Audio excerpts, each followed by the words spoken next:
Oman breaking ന്യൂസിലേക്ക് സ്വാഗതം. ഒമാനിലെ വിവിധ വാർത്തകൾക്കായി ഈ ചാനൽ സബ്സ്ക്രൈബ് ചെയ്യൂ. റൂവിയിൽ വാണിജ്യ സ്ഥാപനം കേന്ദ്രീകരിച്ച് നടത്തിയ ഇലക്ട്രിക് സിഗരറ്റുകളുടെ വിൽപ്പന ഉപഭോക്തൃ സംരക്ഷണ വിഭാഗം പിടികൂടി. കടയിൽ സ്ഥിരമായി ആളുകൾ എത്തുന്ന പ്രത്യേക രീതിയിൽ നിരോധിത ഉൽപ്പന്നങ്ങൾ വാങ്ങിക്കുകയും ചെയ്യുന്നത് ശ്രദ്ധയിൽപ്പെട്ടതോടെ അധികൃതർ സംഭവം നിരീക്ഷിച്ചു വരികയായിരുന്നു. തുടർന്ന് നടത്തിയ റെയ്ഡിലാണ് വൻതോതിലുള്ള സിഗരറ്റുകൾ പിടിച്ചെടുത്തത്. സംഭവത്തിൽ കൂടുതൽ അന്വേഷണം നടത്തി ഉപഭോക്തൃ സംരക്ഷണ വിഭാഗം ഇത്തരം ഉൽപ്പന്നങ്ങൾ വെബ്സൈറ്റ് വഴിയും വാട്സാപ്പ് വഴിയും ഓർഡർ ചെയ്യുന്നതിനും വിൽപ്പന നടത്തുന്നതും കണ്ടെത്തി. ഇത്തരത്തിൽ ഓർഡർ നൽകുന്നവരാണ് കടയിലെത്തി സ്വകാര്യമായി ഇലക്ട്രിക് സിഗരറ്റ് വാങ്ങുന്നത്. 7622 ഇലക്ട്രിക് സിഗരറ്റുകളാണ് കടയിൽ നിന്നും പിടിച്ചെടുത്തത്. ഇവ നശിപ്പിക്കുമെന്നും പ്രതികൾക്കെതിരെ നിയമ നടപടി സ്വീകരിച്ചതായും അധികൃതർ അറിയിച്ചു. രാജ്യത്ത് ഇലക്ട്രോണിക് സിഗരറ്റുകളും ശീശകളും അനുബന്ധ ഉൽപ്പന്നങ്ങളും നിരോധിച്ചിട്ടുണ്ട്. നിയമം ലംഘിക്കുന്നവർക്ക് വിവിധ ഘട്ടങ്ങളിലായി 2000 റിയാൽ വരെ പിഴ ലഭിക്കാവുന്ന കുറ്റകൃത്യമാണിതെന്നും ഉപഭോക്തൃ സംരക്ഷണ വിഭാഗം ചെയർമാൻ സാലിം അൽ ഹിക്മാനയുടെ ഉത്തരവ് 756/2023 സൂചിപ്പിക്കുന്നു. ഇലക്ട്രോണിക് സിഗരറ്റുകളും ശീശകളും ഹുക്കകളും അനുബന്ധ ഉൽപ്പന്നങ്ങളും വിൽപ്പന നടത്തുകയോ ഉപയോഗിക്കുകയോ ചെയ്യുന്നതായി കണ്ടെത്തിയാൽ 1000 റിയാൽ പിഴ ഈടാക്കും. നേരത്തെ 500 റിയാലാണ് പിഴ ഈടാക്കിയിരുന്നത്. ഇനി മുതൽ നിയമലംഘനം ആവർത്തിച്ചാൽ പ്രതിദിനം 50 റിയാൽ വീതവും പിഴയായി അടയ്ക്കണം. ഏറ്റവും ഉയർന്ന പിഴത്തുക ഒമാനി 2000 റിയാൽ ആയിരിക്കുമെന്നും ഉത്തരവിൽ വ്യക്തമാക്കുന്നു. ജൂലൈ മാസത്തിലെ ആദ്യ 4 ദിവസങ്ങൾക്കിടെ മാത്രം കേരള സെക്ടറുകളിൽ എയർ ഇന്ത്യ എക്സ്പ്രസ് 10ലധികം സർവീസുകൾ റദ്ദാക്കി. വൈകി പറഞ്ഞത് ഇതിൽ കൂടുതലും.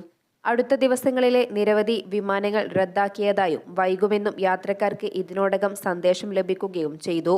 വരാനിരിക്കുന്നതും ദുരിത ദിവസങ്ങൾ തന്നെയാണ്. ഇതര GCC രാഷ്ട്രങ്ങളെ അപേക്ഷിച്ച് വിമാനങ്ങൾ കുറവുള്ള ഒമാൻ കേരള സെക്ടറിലേക്ക് സർവീസ് റദ്ദാക്കുന്നത് യാത്രക്കാർക്ക് വലിയ പ്രയാസമുണ്ടാക്കും.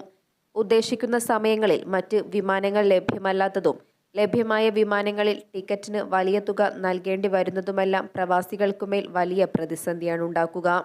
കുറഞ്ഞ ദിവസങ്ങളിലേക്ക് മാത്രമാകും അവധിക്ക് നാട്ടിലേക്ക് പോകുന്നത്. മടങ്ങിയെത്തി വിസയിൽ കയറേണ്ടവർ, വിസ പുതുക്കേണ്ടവർ തുടങ്ങി നിരവധി പേരാണ് ഇതുവഴി ദുരിതത്തിലാകുന്നത്.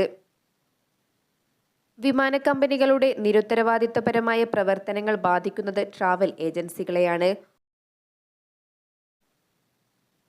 ഒമാനിൽ മാസപ്പിറവി നിർണയിക്കുന്നതിനുള്ള സുപ്രധാന സമിതി നാളെ യോഗം ചേരും.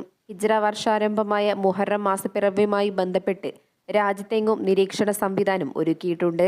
മാസപ്പിറ കാണുന്നവർ വിവിധ ഗവർണറേറ്റുകളിലെ ഗവർണർമാരുടെ ഓഫീസുകളിൽ അറിയിക്കണമെന്ന് ഔഖാഫ് മതകാര്യ മന്ത്രാലയം അറിയിച്ചു. യാത്രക്കാർക്ക് ആശ്വാസമായി മസ്കറ്റ് വിമാനത്താവളത്തിൽ പാർക്കിംഗ് നിരക്കിൽ ഇളവ് പ്രഖ്യാപിച്ചു. വേനൽക്കാല നിരക്കിളവാണ് ഒമാൻ എയർപോർട്ട്സ് അധികൃതർ പ്രഖ്യാപിച്ചത്. ഇതുപ്രകാരം 24 മണിക്കൂറിന് 1 റിയാൽ മാത്രമാകും വേനൽക്കാലത്തെ നിരക്ക്. ദിവസങ്ങളോളം വാഹനങ്ങൾ വിമാനത്താവളത്തിൽ പാർക്ക് ചെയ്ത് യാത്ര ചെയ്യുന്നവർക്കേറെ ആശ്വാസം നൽകുന്നതാണ് നടപടി. അതേസമയം മസ്കറ്റ് വിമാനത്താവളത്തിലെ ഡിപ്പാർച്ചർ ഭാഗത്തിന് ഇടതുവശത്തുള്ള P5 പാർക്കിംഗ് ലോട്ടിൽ മാത്രമാണ് 1 റിയാലിന്റെ ഓഫർ ലഭ്യമാവുക. ഖരീഫ് യാത്രക്കാർക്കുൾപ്പെടെ കുറഞ്ഞ പാർക്കിംഗ് നിരക്ക് ഗുണകരമാകും. ബലിപെരുന്നാൾ അവധി ദിവസങ്ങളിൽ മൊസലാത്തിന്റെ പൊതുഗതാഗത സർവീസ് 1 ലക്ഷത്തിലധികം യാത്രക്കാർ ഉപയോഗിച്ചു. വിവിധ റൂട്ടുകളിലായി മൊസലാത്ത് ബസ്, ഫെറി സർവീസുകളിൽ 1,20,000 ആളുകൾ യാത്ര ചെയ്തതായി ഒമാൻ ദേശീയ ഗതാഗത കമ്പനി അറിയിച്ചു.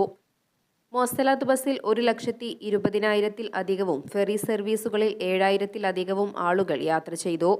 സമീപകാലത്തെ പൊതുഗതാഗത സേവനങ്ങളുടെ ഉപയോഗത്തിലെ ഏറ്റവും ഉയർന്ന നിരക്കാണിതെന്ന് റിപ്പോർട്ട് സൂചിപ്പിക്കുന്നു.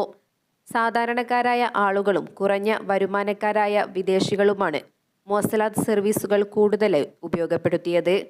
ഫെറി സർവീസുകളിലും ആയിരങ്ങൾ യാത്ര ചെയ്തു.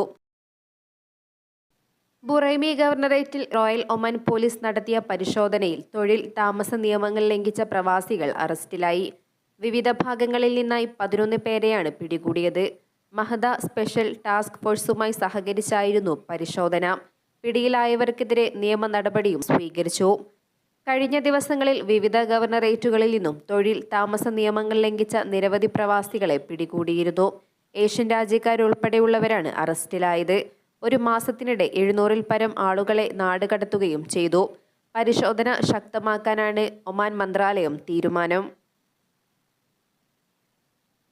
രാജ്യത്തെ വിവിധ ഗവർണറേറ്റുകളിൽ വരും ദിവസങ്ങളിൽ ശക്തമായ വടക്ക് പടിഞ്ഞാറൻ കാറ്റിന് ബാധിക്കാൻ സാധ്യതയുണ്ടെന്ന് ഒമാൻ കാലാവസ്ഥാ നിരീക്ഷണ കേന്ദ്രത്തിന്റെ മുന്നറിയിപ്പ്. ബുറൈമി, ദാഹിറ, തെക്കൻ ബാത്തിന, വടക്കൻ Batinah, Sharqiyah, Dakhiliya, Al Wusta, Dhofar ഗവർണറേറ്റുകളിലെ ചില ഭാഗങ്ങളിലായിരിക്കും കാറ്റ് അനുഭവപ്പെടുക. അടുത്ത 2 ദിവസങ്ങളിലും ശക്തമായ കാറ്റ് തുടരാൻ സാധ്യതയുള്ളതിനാൽ താമസക്കാരും യാത്രക്കാരും ജാഗ്രത പാലിക്കണം. ബുറൈമി, ദാഹിറ, ദാഖിലിയ, അൽവുസ്ത ഗവർണറേറ്റുകളിൽ പൊടി നിറഞ്ഞ അന്തരീക്ഷവും ദൃശ്യപരത കുറയുന്നതും തുടരും. ഈ കാലയളവിൽ എല്ലാവരും ജാഗ്രത പാലിക്കണമെന്നും ആവശ്യമായ മുൻകരുതൽ നടപടികൾ സ്വീകരിക്കണമെന്നും കാലാവസ്ഥാ നിരീക്ഷണ കേന്ദ്രം ആവശ്യപ്പെട്ടു. ഖൊറിയാത്ത് വിലായത്തിലെ അൽസലിൽ നാച്ചുറൽ പാർക്ക് വികസിപ്പിക്കാൻ പദ്ധതി. മസ്കറ്റ് നഗരസഭയുടെ മേൽനോട്ടത്തിലാണ് പ്രദേശത്ത് കൂടുതൽ സൗകര്യങ്ങൾ ഒരുക്കുന്നത്. പാർക്കിന്റെ ഡിസൈനും നിർവഹണ ടെൻഡറും പ്രഖ്യാപിച്ചു.